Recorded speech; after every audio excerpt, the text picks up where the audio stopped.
We fought, beginning we were in France, went across the Rhine River in the Rhineland campaign, fought in the Central European campaign and had many battles against the Nazis.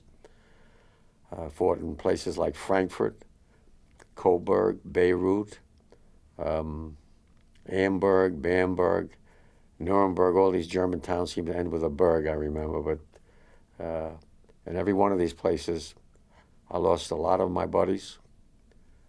Too many. I'm just one of the lucky ones. I often wonder why I went through guilt for a while. I think it's hard to put in words sometimes, but sometimes I wanted to be with my buddies, and it was a difficult time every time I lost another one, and I think about them even to this day many times. Certain instances in combat that I talk about, in particular, that really left, that I remember in detail. And one was when I forget what town it was, but the Krauts, that's what we call the Germans, the Krauts, the Jerrys. They were sending in a lot of artillery and mortar shells, and all hell was breaking loose. And all of a sudden, I felt something hit the top of my head, and I reach up, and I'm holding an arm, just a blood-soaked arm. And on the wrist was a tattoo of an eagle, and I start screaming out, Wilsey, because Wilsey had an eagle tattooed on his wrist, and he was going to soar like an eagle, and now I'm holding his blood-soaked arm. And if you think that doesn't shake you up, I was 18. I knew I was in a battle then. I mean, no movie, as I tell the young people that I speak to, no TV game, no. I wish it was, but it wasn't. And a week or two later, my best friend, best soldier I knew, who lived in a little town outside Detroit, TR, was what we called him, TR. We all had initials. I don't think any of us knew last names. We just all had nicknames or initials. And he was always trying to help the new guys, the rooks. The rooks are the rookies. The first time you come up in combat, you're scared. I mean, guys literally pissing their pants, pardon my French, that's how scared you are. There's nothing to be ashamed about either. And he was always trying to help him, and right flank, left flank. And this particular day, I think it was outside Beirut, I'm not sure.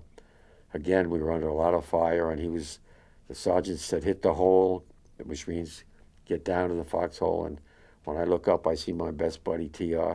We were very close. I mean, you're with somebody for 24 hours a day, day after day, you become, that's what the term band of brothers, in my judgment, literally means. You become like a brother. And he was helping the rooks this day as usual, and when I hit the hole and let up a little bit, the artillery and mortar, I picked my head up and I looked to the right, and I didn't see him, and I knew that wasn't a good sign. I ran as fast as I could toward the crater where I'd seen him last, and there he was, sitting down with his back up against the back of a crater, and his right leg was about 10 feet away from his body, and his insides were all inside out, and I damn near went into shock when I saw him, and I didn't want him to go into shock, because when a soldier goes into shock, that's bad news. And put my helmet under his chin and said, you're going to be okay. And I start screaming for the medic, God damn it, medic, get up here. And even though I knew there wasn't much a medic was going to be able to do for him, but I screamed it out anyway. And then the sergeant said, come on, college boy, get your rear end moving forward. We weren't allowed to stay back with the wounded. Those were the orders. I knew the orders, but that was my best friend, and I had him cuddled in my arms, and all he said to me was, Allie. He called me Allie. Everybody called me college boy except TR. Allie, I'm numb. Can't feel anything. Can you help me? And then his eyes kind of, it's hard to describe, but you know what it'll look when somebody goes into shock, their eyes just sort of go spinning around. And I had to leave him like that, and I had to leave my best friend dying, and it's something you never get over. I later wrote to his mother, lieutenant asked me to do it if I wanted to. The officers usually wrote to the mothers about their son being killed in combat. And that was tough for me. For 3 nights, I remember 4 nights in a foxhole with a flashlight, and